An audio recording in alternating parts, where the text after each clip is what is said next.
வஞ்சிர கருவாடு தொக்கு எப்படி பண்ணுறது பார்த்துலாமா? வாங்க வீடியோக்குள்ளே போகலாம். இப்போ வந்து வஞ்சிர கருவாடு எடுத்துருக்கேன். சாதம் கொதிக்குது இல்லையா, அந்த தண்ணி எடுத்து நம்ம ஊற வச்சோம்னா நீச்சு வாசனைலாம் வராது. அப்புறமா நம்ம சுத்தம் பண்ணி வச்சுக்கலாம். நல்லா தண்ணி ஊற்றி அலசி எடுத்துக்கலாம். அப்போ தான் நீச்சு வாசனை வராது. இப்போ ஸ்டவ் ஆன் பண்ணியாச்சு, கடாயில் எண்ணெய் ஊற்றியாச்சு, கடுகு உளுத்தம்பருப்பு போட்டுக்கலாம். வெங்காயம் பொடிசாக கட் பண்ணி வச்சுருக்கேன். நான் கொஞ்சமாக தான் பண்ண போகிறேன், அதுக்கேற்ற மாதிரி தான் போட்டிருக்கேன். உங்களுக்கு எவ்வளோ வேணுமோ அதுக்கேற்ற மாதிரி கொடுத்துக்கோங்க. இப்போ தக்காளி ஒன்று கட் பண்ணி வச்சுருக்கேன், அதையும் போட்டு வதக்கிக்கலாம். 1 ஸ்பூன் இஞ்சி பூண்டு பேஸ்ட் போட்டுக்கலாம்.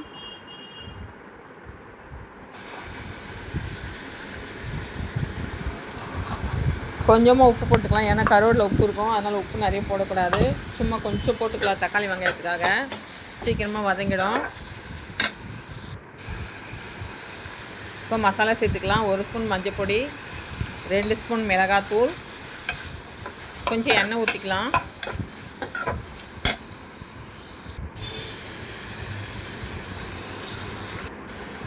தண்ணியே ஊற்றக்கூடாது, எண்ணெயில் தான் நம்ம பண்ண போகிறோம்.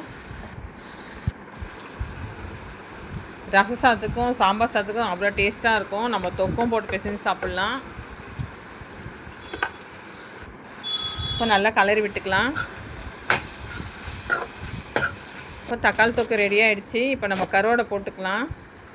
நல்லா கழுவி வச்சாச்சு. கருவாடை போட்டு நல்லா கிண்டி விட்டுக்கலாம்.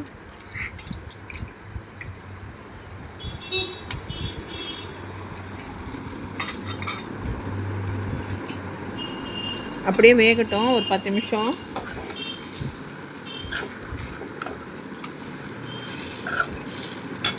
அப்படியே கொஞ்சம் கொஞ்சமாக கரைஞ்சிடும். அது கொஞ்சம்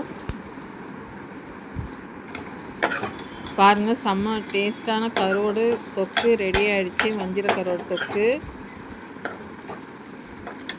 நீங்களும் ட்ரை பண்ணி பாருங்கள். இந்த வீடியோ உங்களுக்கு பிடிச்சிருந்தா லைக் பண்ணுங்கள், சப்ஸ்கிரைப் பண்ணுங்கள், கமெண்ட் பண்ணுங்கள், ஷேர் பண்ணுங்கள். Thank you friends.